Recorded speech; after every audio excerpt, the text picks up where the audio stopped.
Selamat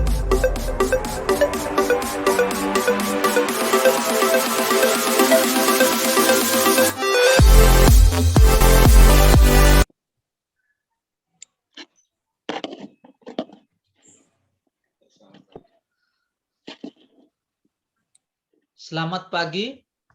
Perkenalkan, kami dari kelompok 6.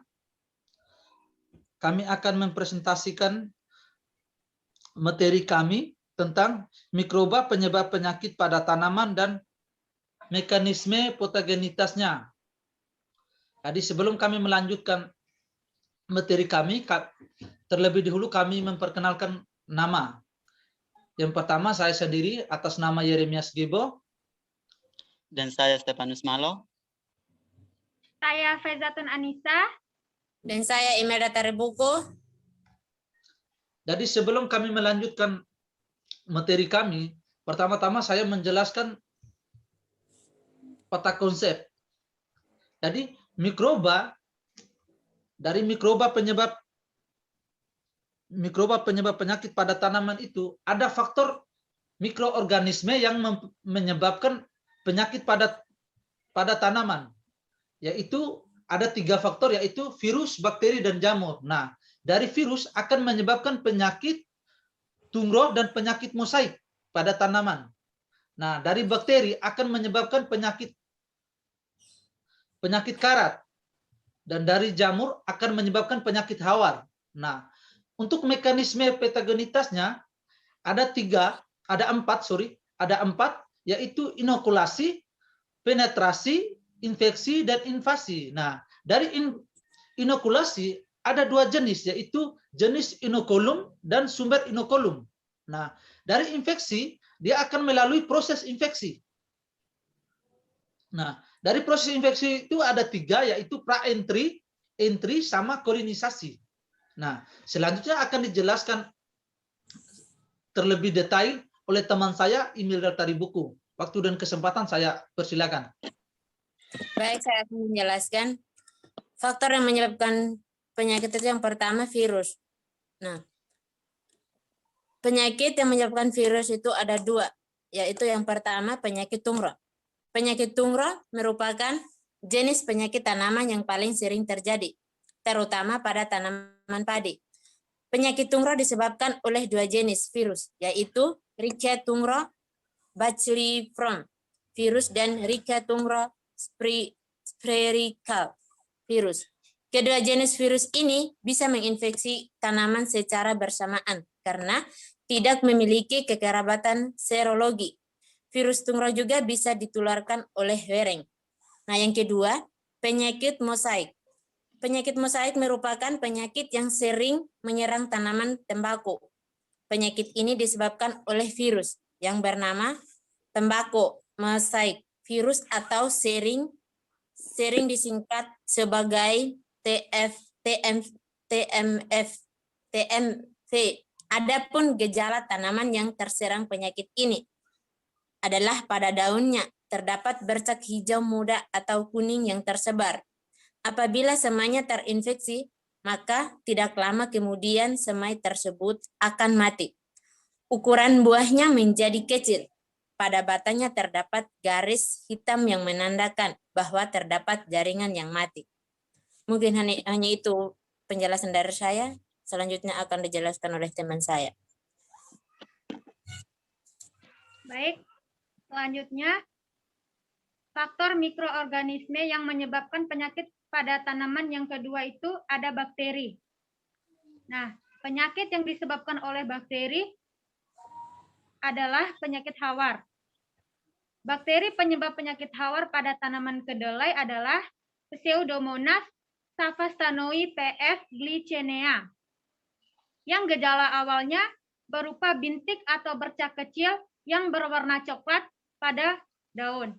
Kemudian, noda pada daun terus berkembang melebar dan bentuknya mirip sudut, tembus ke permukaan bawah daun dan muncul warna kekuningan. Bercak yang melebar pada daun dapat bergabung sehingga membentuk bercak lebih besar dan akhirnya daun menjadi menguning, kering, dan akhirnya rontok.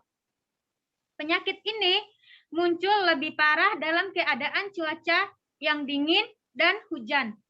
Dalam kasus yang parah, penyakit ini menyebabkan gugurnya daun, tetapi tidak membunuh seluruh tanaman. Penyakit ini jarang menyerang benih, tetapi ketika bercak muncul pada polong, maka mengganggu pembentukan biji. Secara sepintas, gejala serangan bakteri Hawar atau Blick mirip dengan bakteri pustul. Perbedaan mencolok adalah daun yang terserang bakteri Hawar menimbulkan kerusakan di permukaan atas daun, tembus hingga bawah daun, bercak, dan bentuknya agak menyudut. Kemudian faktor yang ketiga, ada jamur. Nah, penyakit yang disebabkan oleh jamur adalah penyakit karat. Penyebab penyakit karat adalah jamur Puccinia aracidis Pic.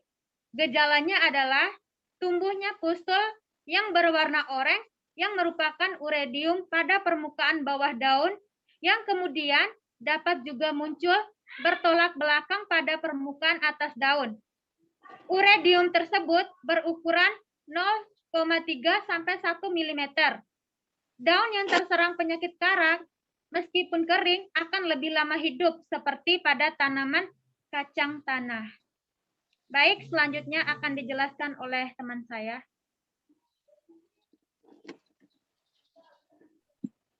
Jadi selanjutnya kami akan melanjutkan tentang mekanisme patogenitasnya. Nah, siklus hidup patogen dimulai dari tubuh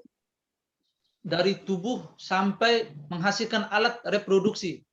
Siklus penyakit meliputi perubahan-perubahan patogen di dalam tubuh tanaman dan rangkaian perubahan tanaman inang serta keberadaan patogen atau siklus hidup patogen.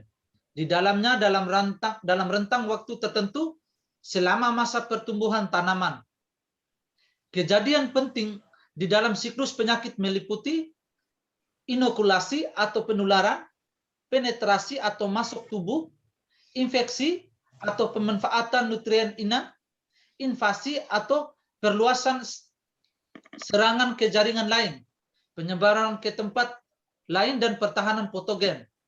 Nah, selanjutnya akan dijelaskan oleh teman saya tentang inokulasi atau penularan.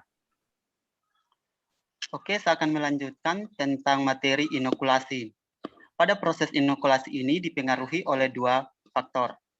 Yaitu apa? Yaitu faktor yang pertama jenis inokulum dan faktor yang kedua yaitu sumber inokulum. Di sini kita akan pelajari tentang inokulasi. Inokulasi itu sendiri adalah bagian dari patogen atau patogen yang terbawa agen tertentu yang mengadakan kontak dengan tanaman disebut inokulum atau penular. Dengan demikian, inokulum merupakan bagian dari patogen atau patogen itu sendiri yang dapat menyebabkan penyakit pada tanaman. Pada jamur atau cendawan, inokulum dapat berupa miselium, spora atau sklerotium.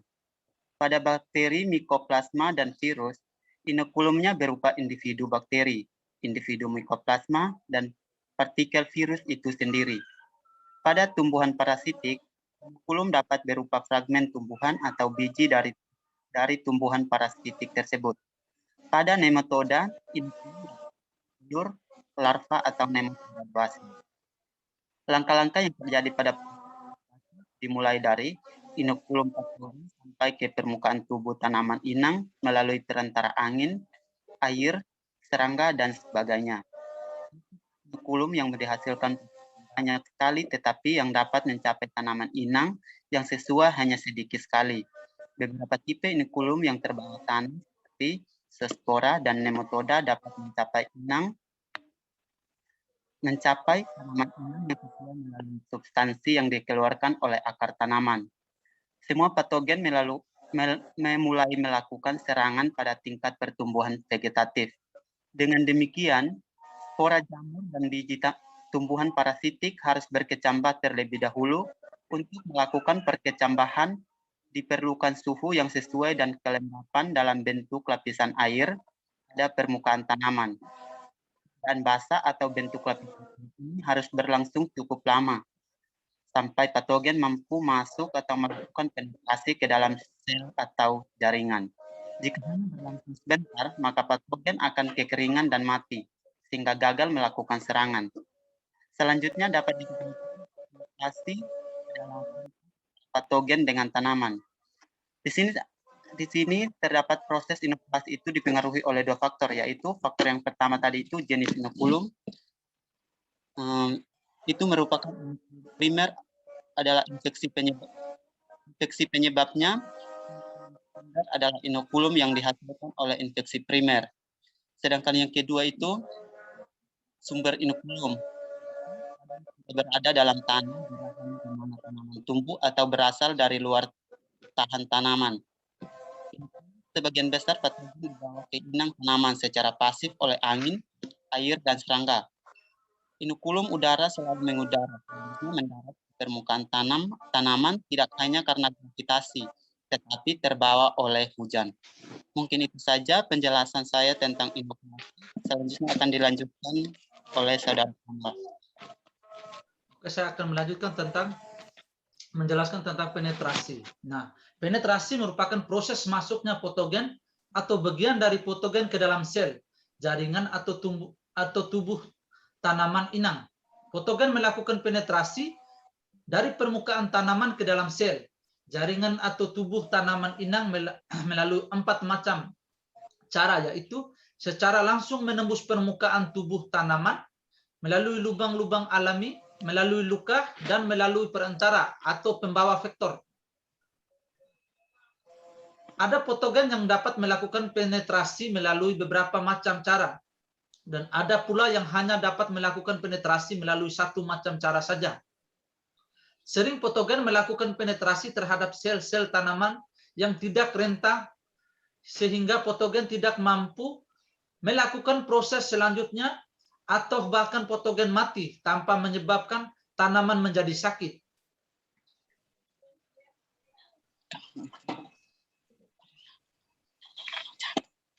Selanjutnya tentang infeksi.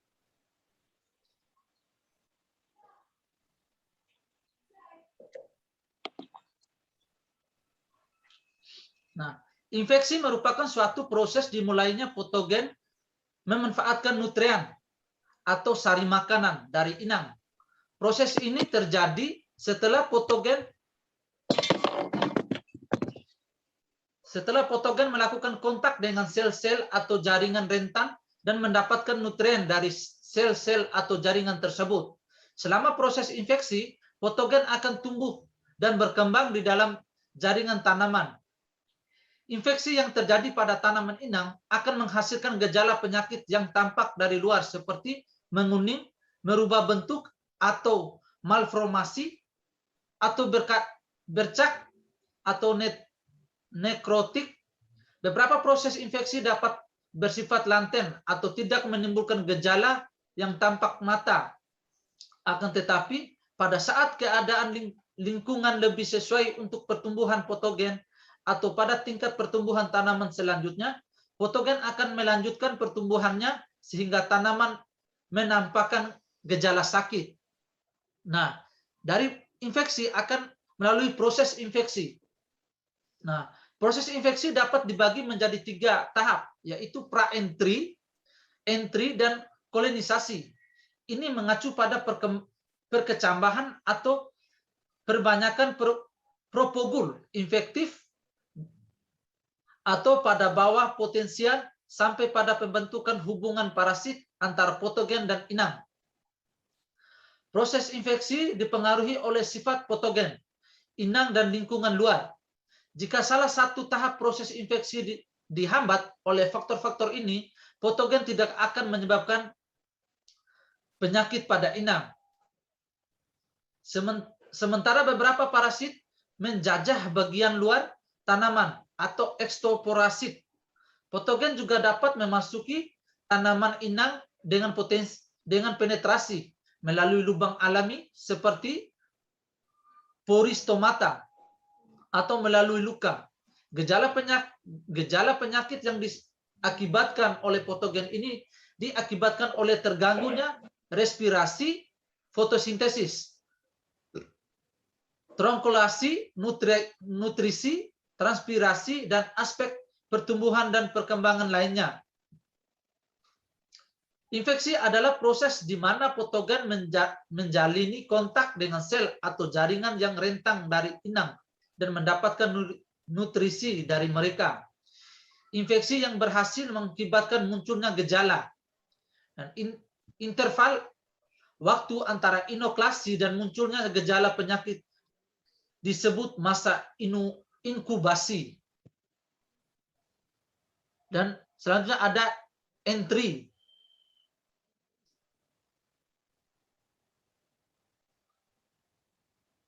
Sorry, yang pertama tadi ada pra-entry. Nah,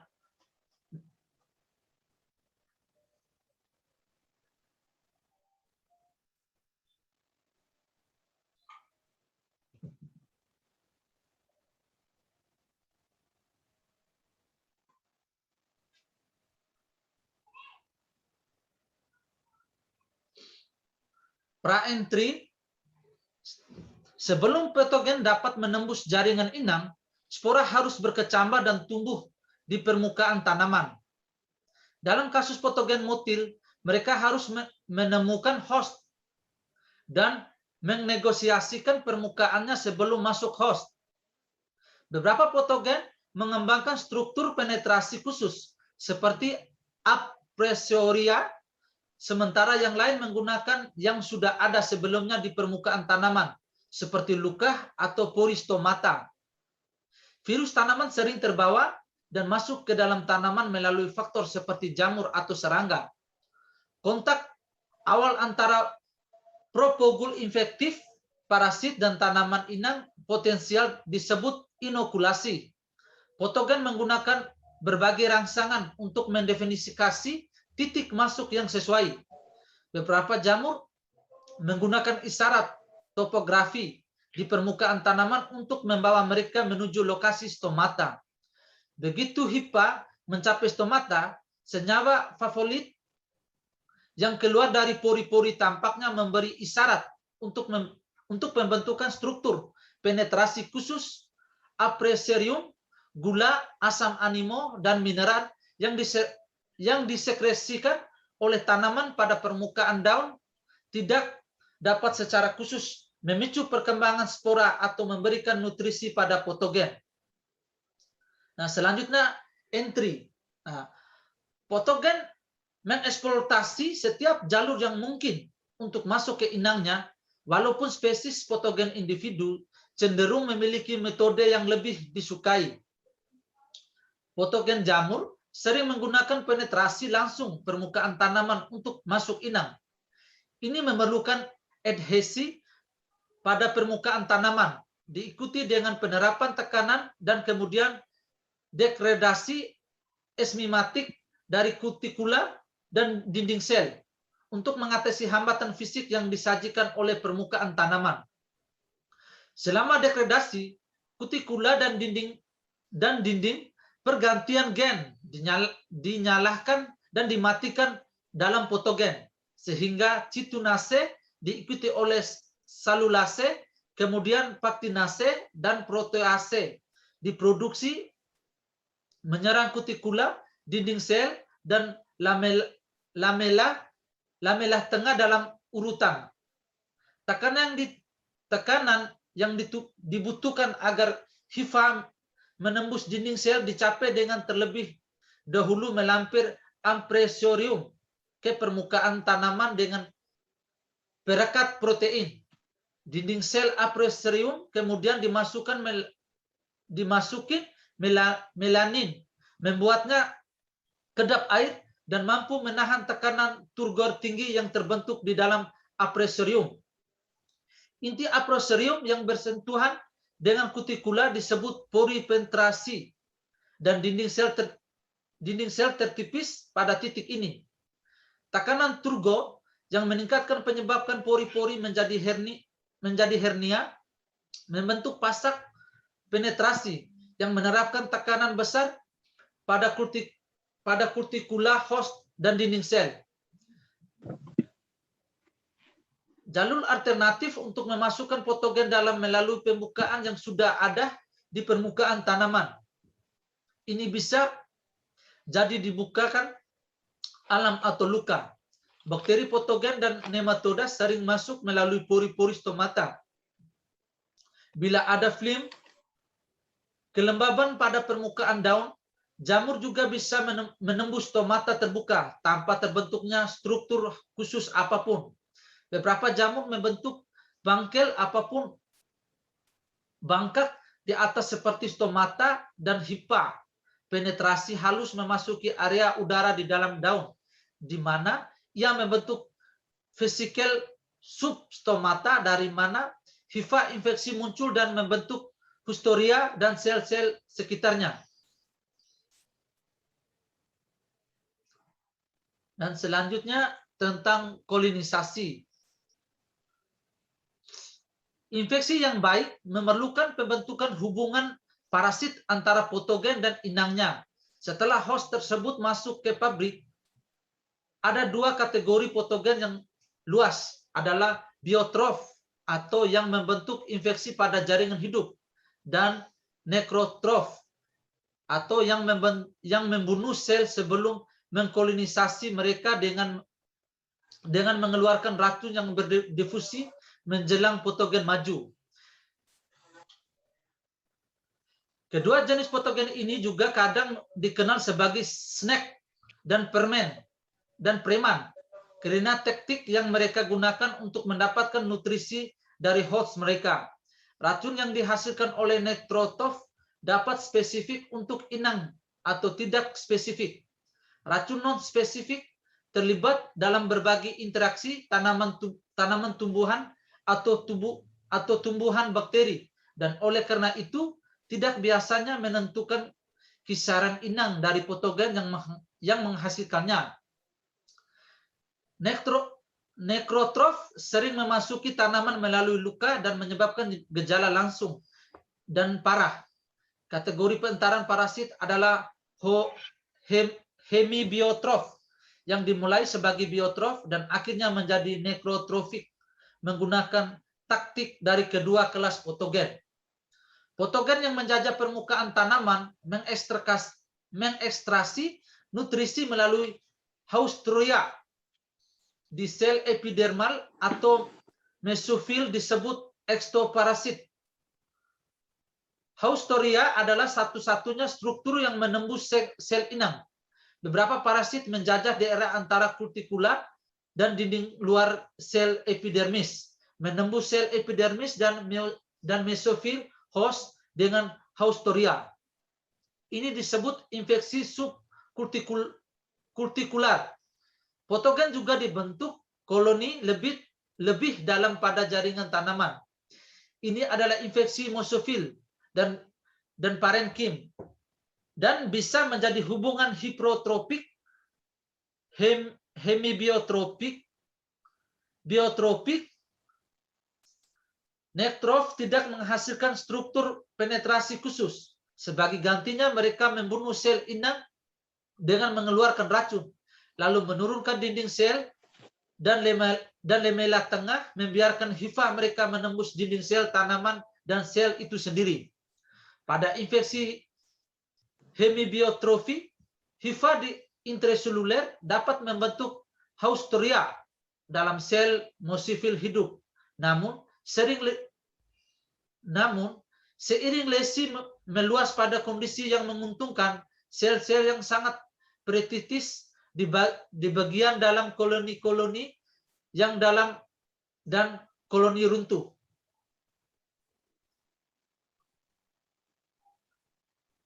Selanjutnya tentang invasi.